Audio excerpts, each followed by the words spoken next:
I came across a Tom Scott video, which is a British YouTuber who talks about various things in depth, and he was saying he wanted to show us the difference between $1 million and $1 billion, and he measured it by miles. So $1 million was him simply walking from one side of a parking lot to another, and then $1 billion was him driving across most of England in his car. So what I'm gonna do for my video, which I thought would be pretty nice, is go on a walk through San Francisco State University, and the entirety of the campus itself in my singular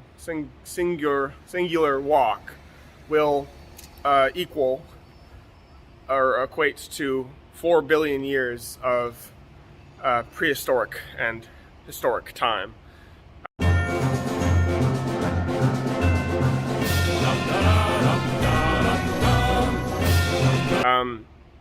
So what I thought I would do is just put a little counter up here that starts to measure, how far I'm going and how many, what eons I'm passing, and I'll also just talk about that as I'm walking.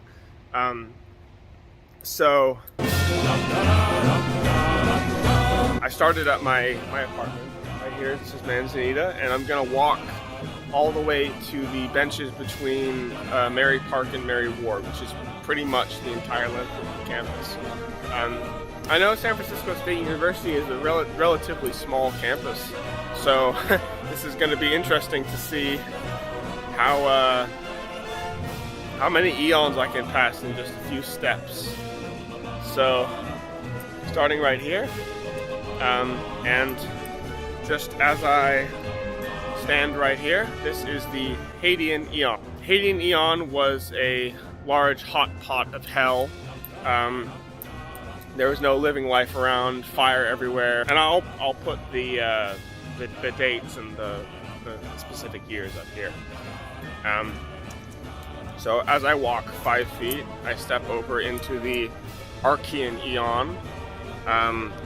This was where the formation of Earth's magnetic field occurred. That was after 5 feet. Now the next 3 feet I take, I have entered into the Paleo-Archaean Era, which is the first appearance of cyanobacteria and also the earliest undisputed appearance of life. So, pretty cool. I just didn't even leave my building. Now, as I head over to the street I'm gonna cross, I am entering in, as I'm crossing the street, I'm entering into the Mesoarchian Era. This is where the first ice age occurred, which was interesting. I didn't know that an ice age would have, I guess there's different classifications of ice age, but this is the first instance of one, as far as we know. So this is still happening.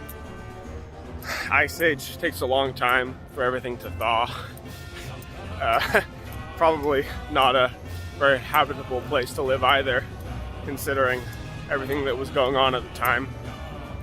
And I have officially left my building in the background, and as I am walking into the SFSU entrance right here, I am entering the Neo Archian Era. This is where the first ice age in Earth's history ends after 120 million years, and the Earth is a cool temperature of 15 degrees Celsius as I'm walking in from my building. Okay, so as I go past the SFSU sign, I enter into the Proterozoic Eon, which is where oxygenation begins to accumulate in the atmosphere.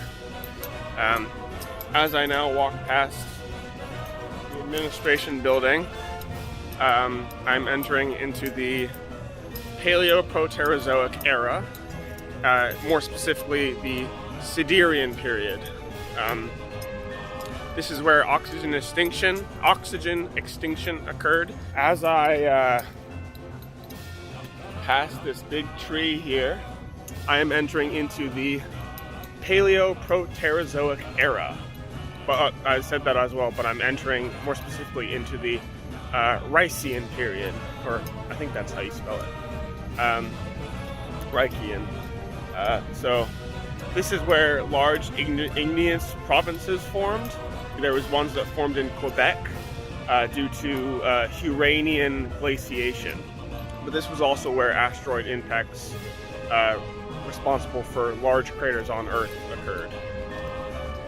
So, let's see. Okay, still passing it. As I pass the front of the science building, which is over here, this is where the Paleo-Proterozoic Era occurred. More specifically, the still where the Paleo-Proterozoic Era occurred, and also it's localized within the Orosirian period,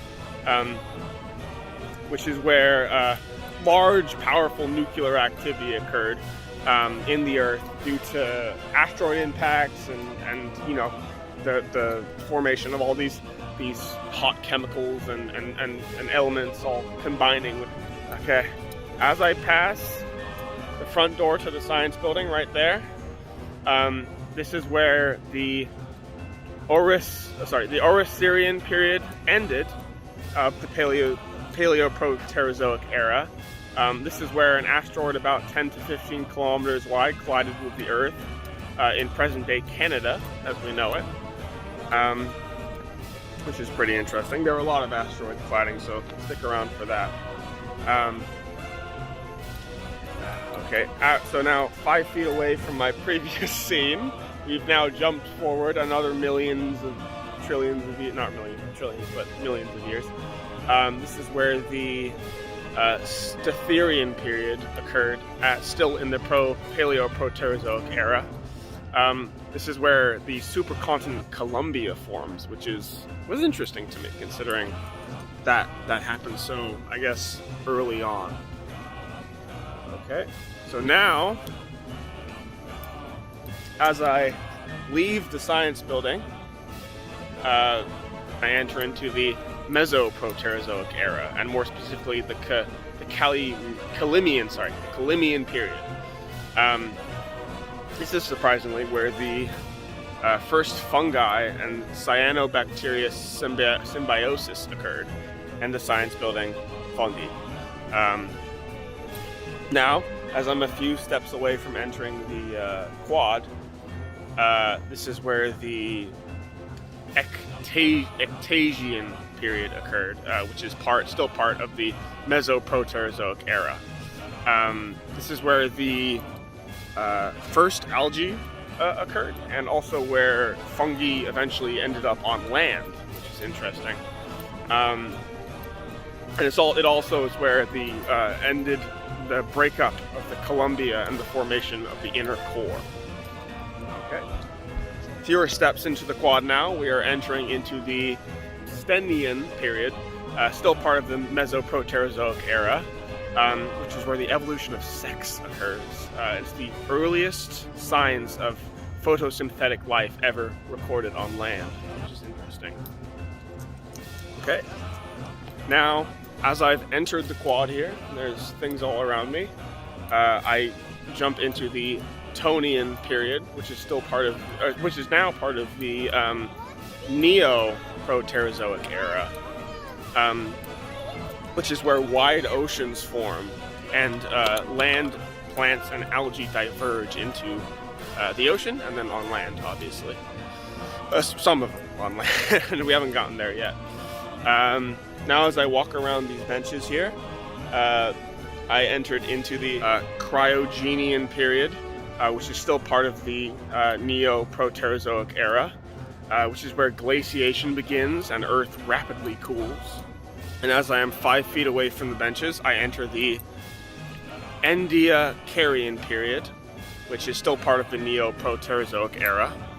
And so the Archean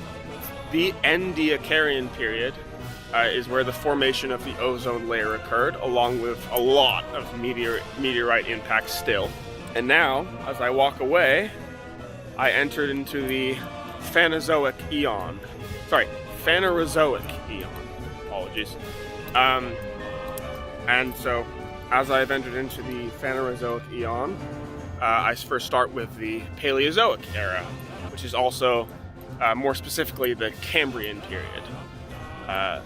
So, the Cambrian Period was where the first corals occurred, and also where the Cambrian explosion occurred, where a bunch of life was flourishing and, being happy and having a fun time. Hopefully nothing happens too soon after that.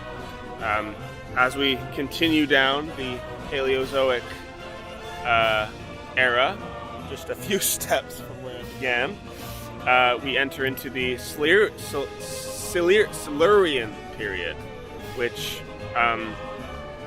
is where life becomes ever more dominant and shows its prowess. As I get to the end of these crossroads and approach the student store, we are entering into the Devonian Period, which is still part of the Paleozoic Era, which is where the first sharks, fish, and other land-breathing animals occurred. This is also the evolution of teeth, the evolution of roots. A lot of evolution occurred. Life's still blooming. There's still evolution going on, lots of it.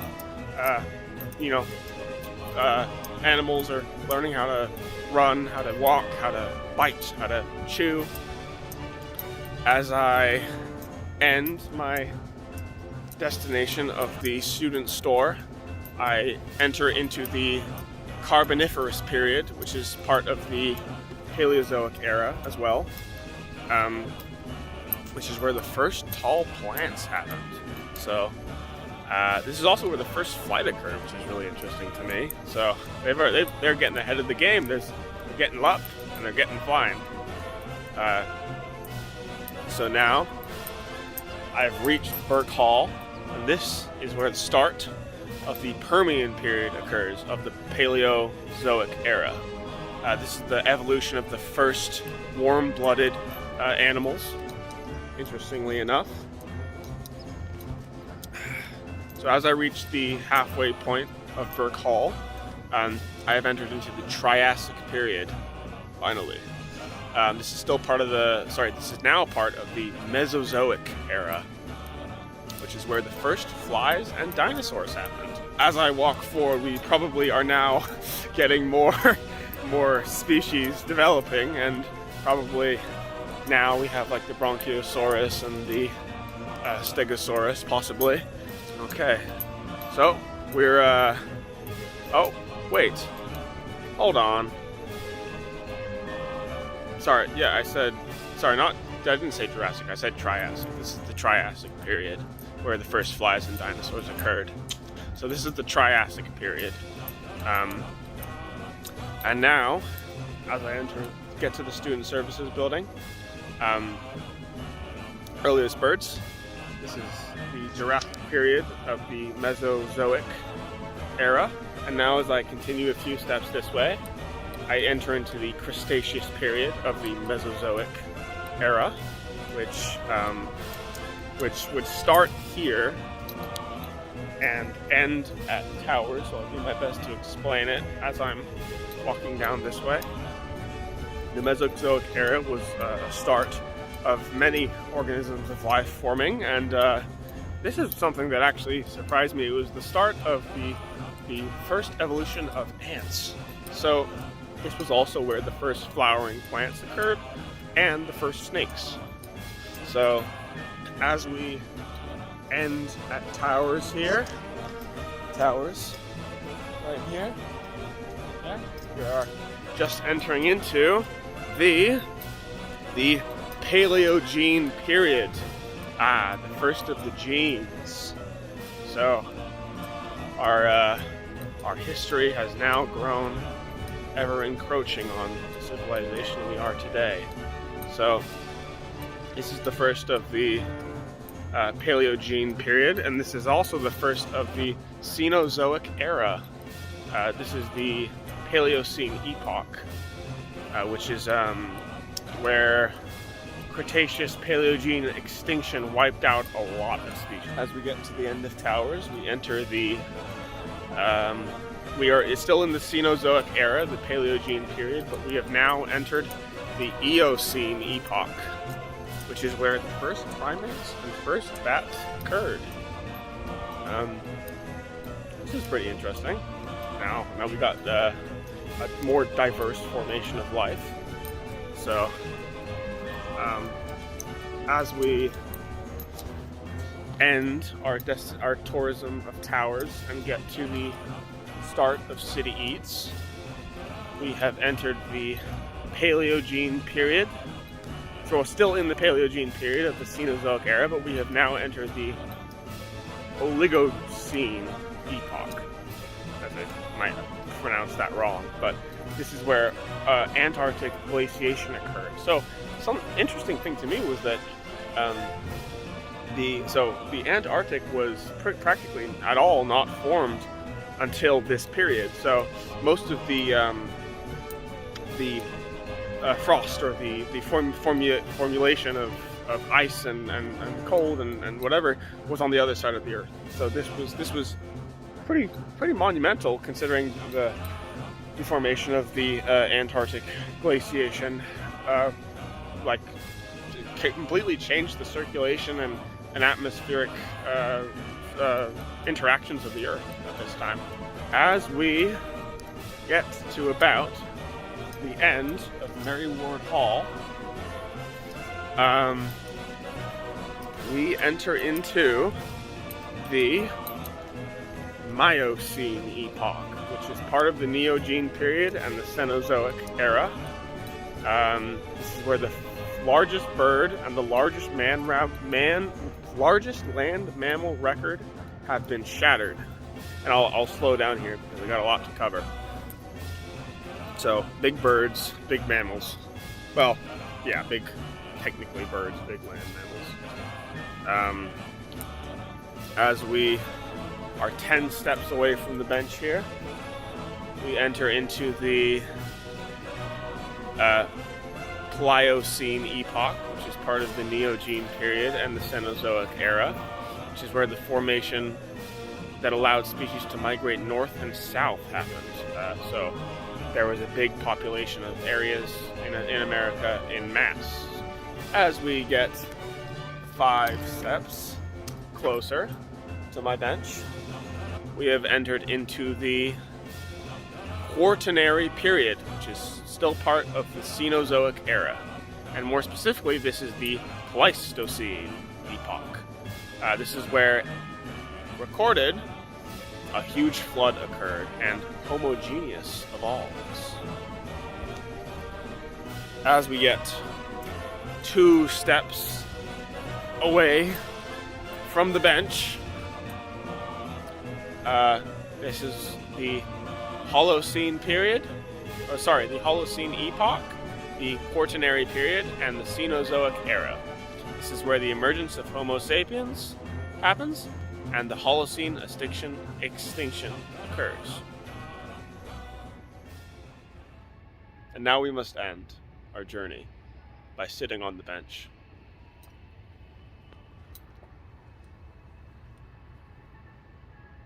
Present day.